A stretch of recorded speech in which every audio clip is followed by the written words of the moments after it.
The Mega64 podcast has been running weekly for nearly 20 years, cycling through a variety of unique sets, some of which have even made temporary returns. In this video, I'll be taking a look at each set in chronological order, exploring the lore behind them, the different variations of each set, and memorable moments.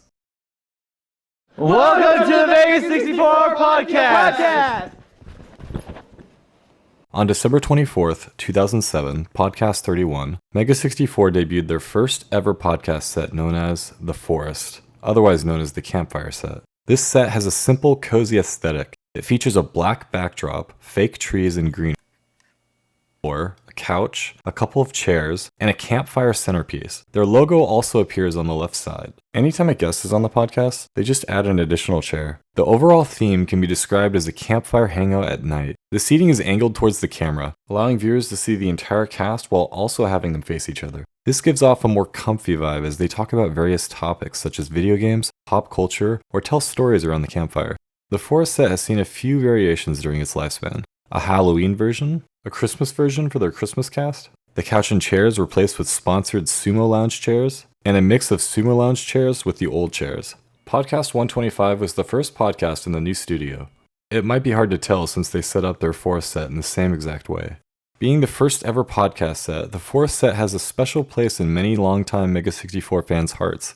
Here are a few memorable moments from the Forest era. I don't fucking care about goddamn Evangelion. It was okay. It wasn't that bad. We do not have that many female callers. Natsumi sounds like a girl's name. Hello! That's not real. That's not real.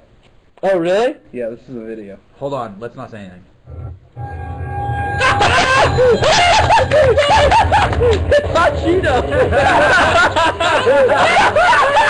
How do you do scissors over a clit? It's inside. No, you don't know where the clit is, my friend. Obviously. This is embarrassing. Obviously I don't. Well, but like... Well, Sorry to all the ladies I've dated in the past. Podcast 133 was the last podcast featuring the Forest set. It did make a return, but we'll get into that later.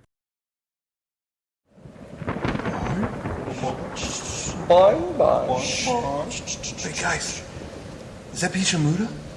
I think we can escape from her. Let's take shelter. Where? Where should we hide? Where shall we go? Well, this forest is obviously not safe from Bixa Muda. Guys, I found a cabin. And What? It's real fancy. This place, it looks like a mansion. What? Let's go in and see if we can take shelter from the wrath of Bixa Muda. Let's get away from her. Okay, we're inside. Wait, there's gotta be a light around here somewhere.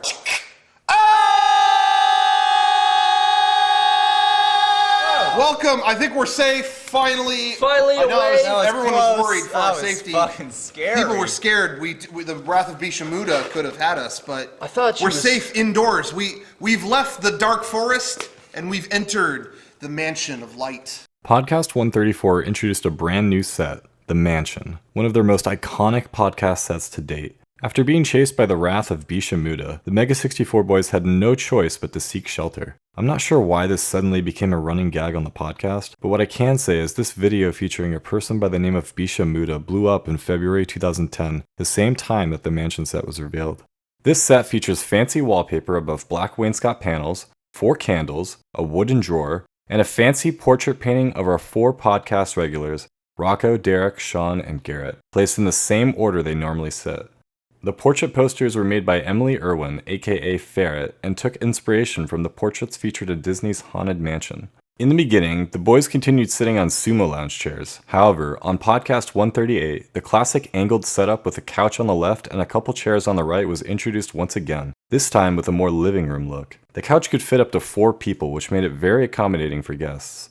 The set has also seen quite a few variations throughout the years it was active, like this tree from the Forest set placed in the corner. Speaking of the Forest set,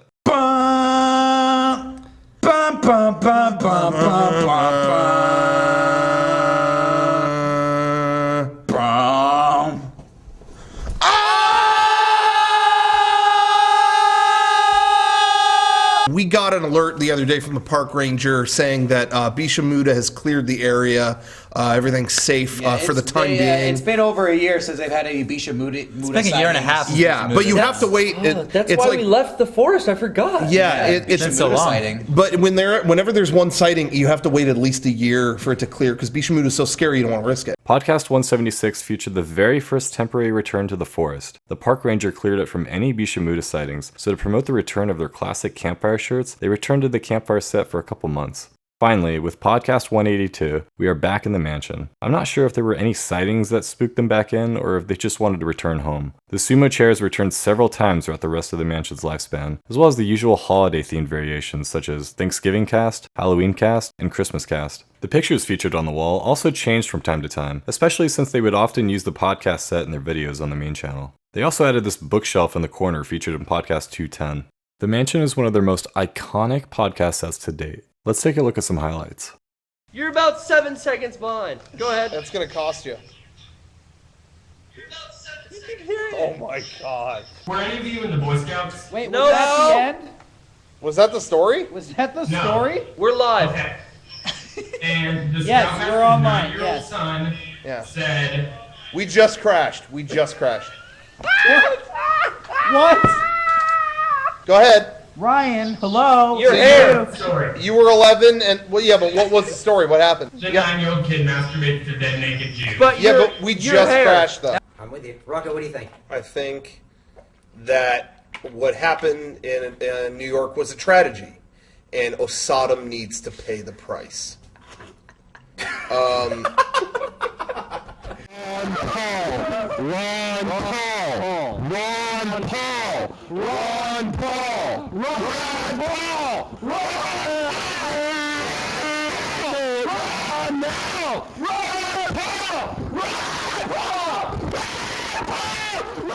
Podcast 250 was the last full podcast featuring the mansion. Well, once again, for now. You've joined us, the Mega64 boys, on another hot Sunday night. How are you? You all heard the big news? What happened last night? What the fuck just happened? Wait. You didn't hear that? Oh shit! Oh shit! We got it! Fuck! It's exactly what I feared! The woods are no longer safe, and neither is the living room. She found the man! She found the man! Everybody get out! Go get out! Go to the big pit! Go to the big pit! Get there!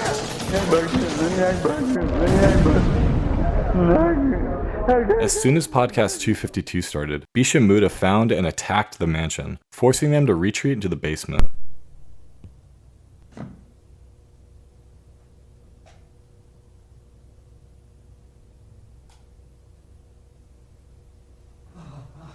Oh, Jesus Christ. Jesus Christ. Oh my god. Welcome! Did we lose Derek? I don't know what. He didn't make No! it. Oh, God! Jesus Christ. Welcome, one and all, to the subterranean arcade. This facility has been beneath Mega64 Manor since the early 1990s, Operation Desert Storm, in case of Saddam Hussein and a villainous attack. However, it never happened. And the attack and strikes of Bixa Muda was far worse than anything Saddam had ever conceived. Wow. So to this arcade, we descend. The very next podcast, a secret weapon was found. What? Do you feel that? No. Feel what? It's all fucked up over here. Yeah, it's not comfortable. You have like a here. butt problem? What is it? What's wedged in there? No, it's this. Oh. What is that? What? What is this? What the fuck? What? This is the weapon that was left down here for us to combat Bixa Muda. That has to be. I read It that has the to only be. way to defeat such a heinous beast is a high-frequency blade. Wait, signatures from, what's that, Yuji Korkado? What, Inaba? Platinum Team? It's a miracle. We can combat her sinister ways. The arcade set features black restaurant booths from an old diner, 4 arcade cabinets in front of a black curtain, a custom-built glass tabletop, a neon sign, a purple concrete wall, and the Tupac robot from Mega64's version 2. Shawn gave a more detailed look on the arcade set during an editing livestream. The arcade machines featured our SNK Neo Geo, Mortal Kombat 3, Ehrgeiz, and Street Fighter 2 Championship Edition. The neon sign contains artwork from Jason Cryer, who also made an extremely popular t-shirt to accompany it. The sign was originally a Petco Park sign, home to Shawn's favorite baseball team, the Padres. Although they are never really seen, Shawn installed strips of LED lights underneath each booth. The tabletop was inspired by this Mrs. Pac-Man tabletop and features artwork from Max Galardi, who also animated Mega64 podcast highlights under the name Mega64 Animation! The set once again features the same angled setup seen in the last two, with the addition of a second camera for close-up shots of the crew. There's still plenty of room for guests if they want to come hang in the arcade. This set also went through a couple transformations over the years. Posters filled the back wall starting with Podcast 267 and were changed throughout the set's lifespan. Podcast 395 saw the addition of this Kid Rock fan parking only sign that stayed there for quite some time. The biggest transformation to this set, however, would be the replacement of the diner booths with the classic couch and chair setup due to how uncomfortable the booths were to sit on. As always, this set also got its Halloween, Thanksgiving, and Christmas cast makeover over the years it was active. The arcade is the longest running podcast set Mega64 has done to date, and because of this, fans associate this set with a long list of podcast moments. 9, 10. You have 10. He has 10. Well, hey, pockets listen. in the Okay, fanny pack. I have 2 DSs in each pocket What here. the Well, fuck? I have What? a lot of stuff to What carry today. the fuck? 2, one's a DS Lite and one's a 3DS. You know that this plays DS games, right? Well, yeah, but I got Animal Crossing going here, and I don't want to stop doing Animal Crossing. You know what? We don't need Shawn. We don't need Shawn. You know why? I got a better Shawn right here.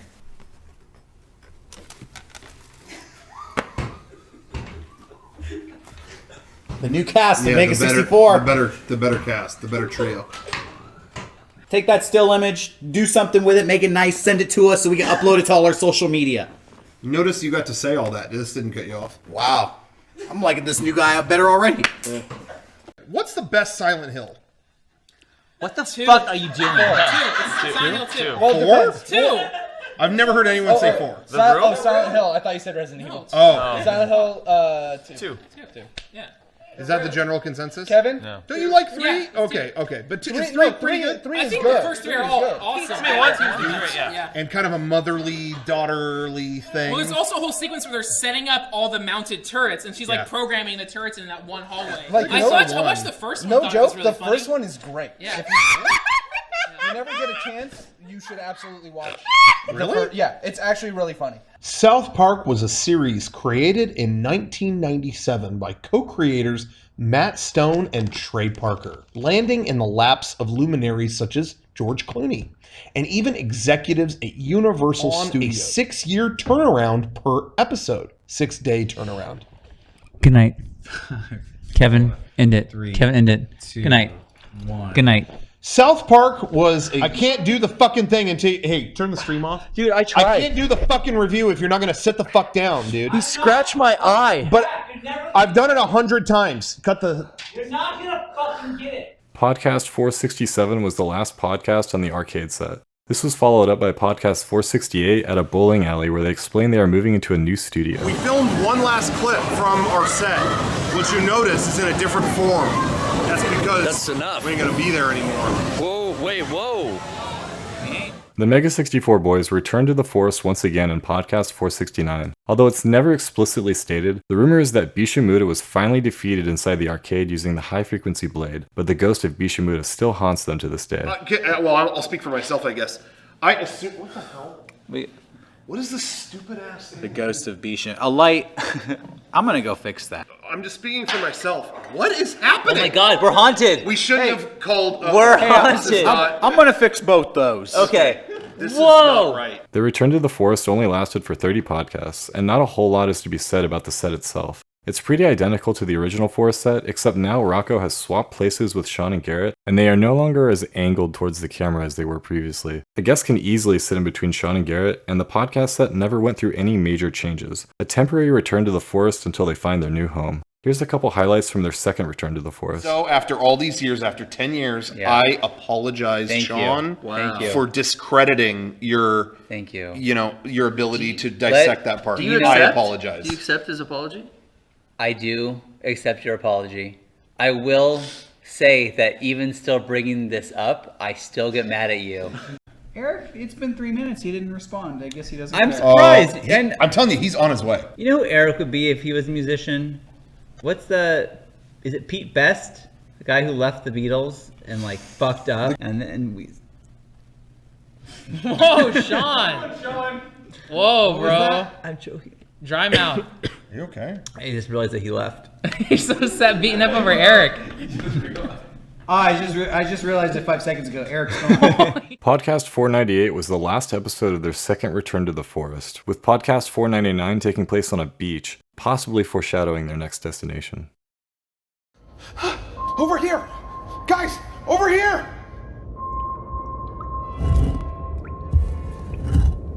In here. I told you guys we can't go back to the forest anymore. A piano! That's racist. Is it racist? Hey guys, I found a switch over here. Ah! There's something in its mouth. It's a deed. Dedicate this place of solitude as a place to hide away from the world's sorrows. This place is some kind of hideout. This is a place for the free exchange of ideas, knowledge, culture, and technology. Where is Garrett? May you use it and be as brilliant as we ever were. Wow. Signed, Will.i.am and Jared Leto. You may have noticed at home, we ain't in the forest anymore. But where are we? Right? Right. Have we returned to the arcade? Is this somehow a hidden room in the Mega Mansion living room we saw once before in the past? This is the Pirates Bay. Welcome to the Pirates Bay. Yeah. You thought the government was going to shut this place down? Nah, not on our watch. After leaving the forest one last time, Mega64 retreats to a pirate hideout known as the Pirates Bay. The set features wood paneling, chairs reused from the mansion set, a piano, an antique couch, a jail cell with a skeleton inside, movable stone walls made out of styrofoam, cave walls made out of paper, netting, a barrel, and other various pirate-themed decorations.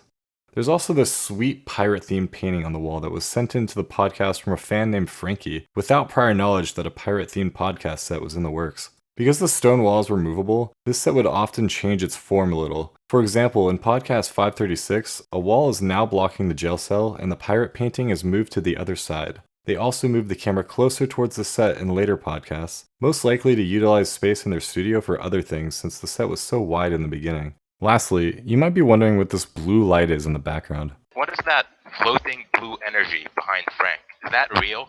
Ask the History Channel Ghost Chasers for explanation. Who set up this podcast set? Who put it there? I just don't get it. I want it to be like a cave, like you don't know what's over here, and then you walk through, and then like we're on the set. Kind of give it some mystery or whatever. So we got this light, actually. This light came, it's like a legit like water, like effect light that we got. And you can actually change the color of it if you ever wanted it to be like orange for like, I don't know, fire, or, you know, whatever.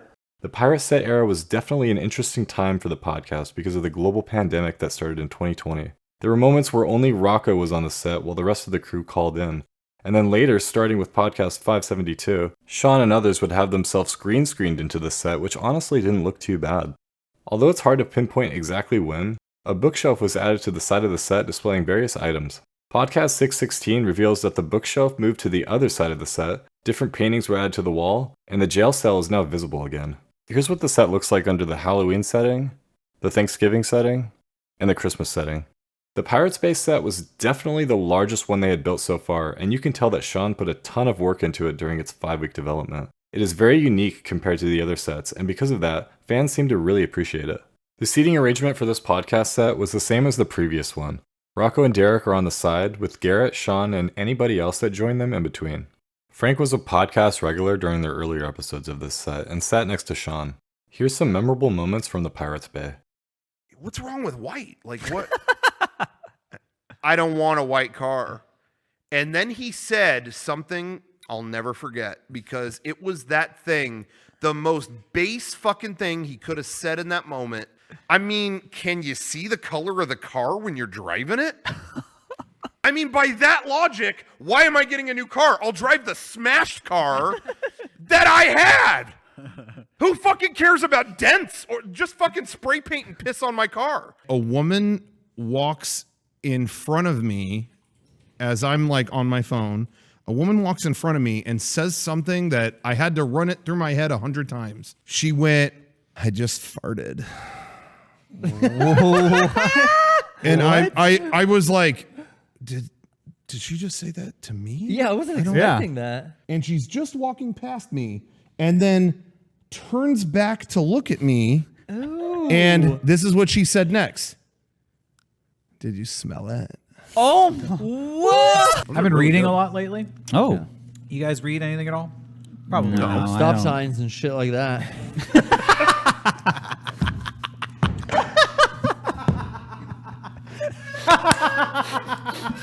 That's the fucking best response I've ever heard. Podcast 621 was the last podcast to feature the Pirates Bay. It was during this podcast that the crate that was holding the mic stand broke off. As a result, the gang decided it might be time to leave this old pirate hideout for something more modern and fresh.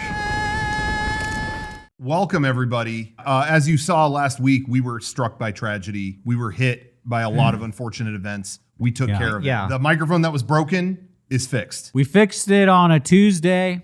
Then on Wednesday, it was like, let's put new chairs in. Comfy. Then I on don't know about you. Thursday, what if we put a neon sign up? And Blew then it. we were going to hang it up, and we realized we need walls to put the sign on. So Saturday, we put these walls up, and then here we are on Sunday. Podcast 622 introduced the garden set right out the gate. No special intro was made this time around. It was put together relatively fast and was inspired by this photo of Derek in an IKEA, which was taken by Johnny.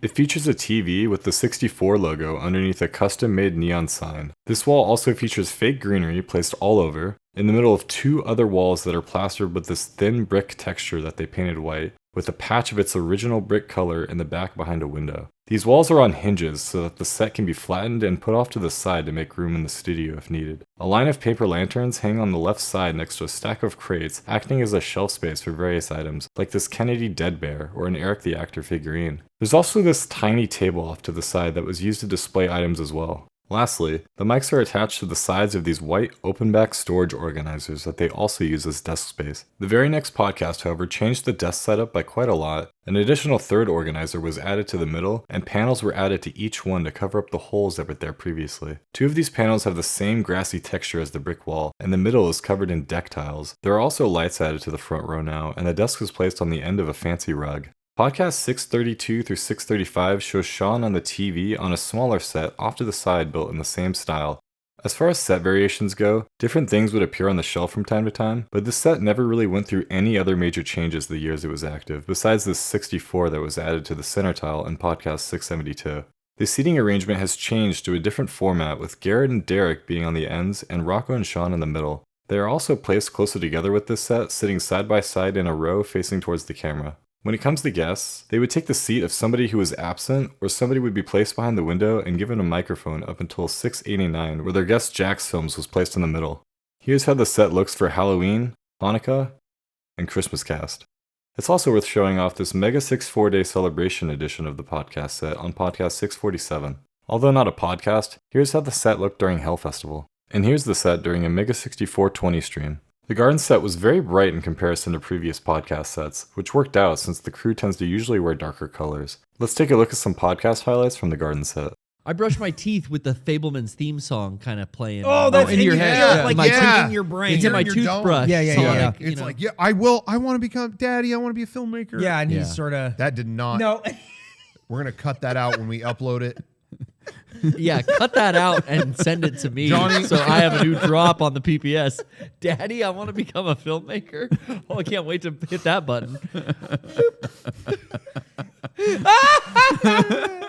I'm going to Lennon's dance competition. Lennon comes on stage and starts her little dance, and I am watching, like, super proud. And this fucking guy and his kid start walking in front, and I'm gonna be the dude, okay? All right, I'll be Shawn. You're the dude. Watching. You want to sit there? Should we sit? Do you want to sit? Oh, You want to no. sit there? Did you tell him to sit the fuck And down? so I went, excuse me, Oh. bro. So he Yeah, that's finally hears me Yeah. and then goes, you sit down. you sit down. And I'm like, I'm trying to watch my kid fucking dance. And I'm just like, move. And now he's mad at me. He's like, no, you move. You move. I'm like, you don't give a fuck about this dance, bro. You think Lennon could hear you from the stage? I don't think so. Podcast 720 was the last podcast on the garden set. Our 21st year. Welcome to Mega64 Day. Yoko thing. No, we were talking about the Beatles, so pay attention next time. Really excited for every. What is that? I feel a dark energy coming from up above. Is that earthquake? Legit. Is this earthquake? What's happening? Are you still alive? Johnny, what's happening? The signal's coming out.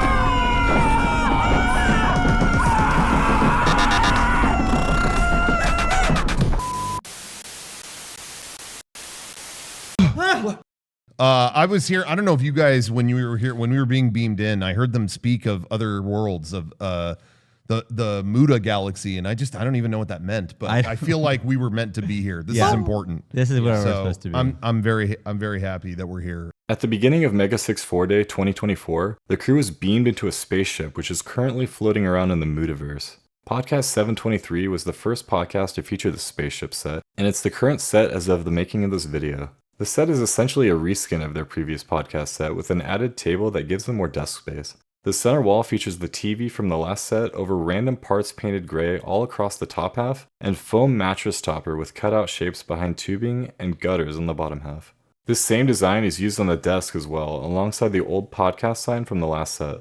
The sidewalls feature strips of LED lights behind cutout pegboards with LED diffusion bars on the bottom, all next to an additional sidewall with insulation. There are also a couple tiny shelves featured on each side.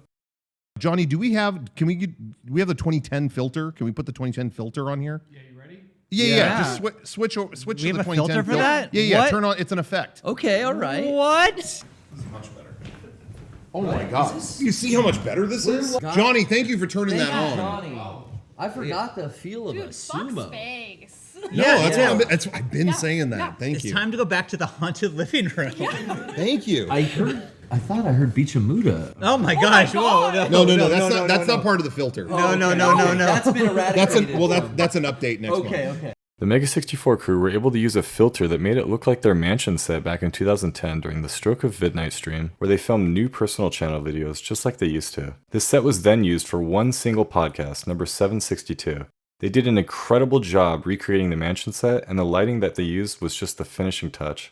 The current set has only been around for a year, and it hasn't really changed any since its debut. For Hellfest, they just changed the lighting to orange, and here's the Christmas cast. When it comes to guests, similar to the last set, they'll sometimes build something off to the side to cut away to. Here's a few highlights of the Spaceship Set so far. Padres, I curse you! Yeah. Ah! Well, why would you do that to I me? ban you from winning tonight. Oh! Somenos! Six Semper Tyrannis!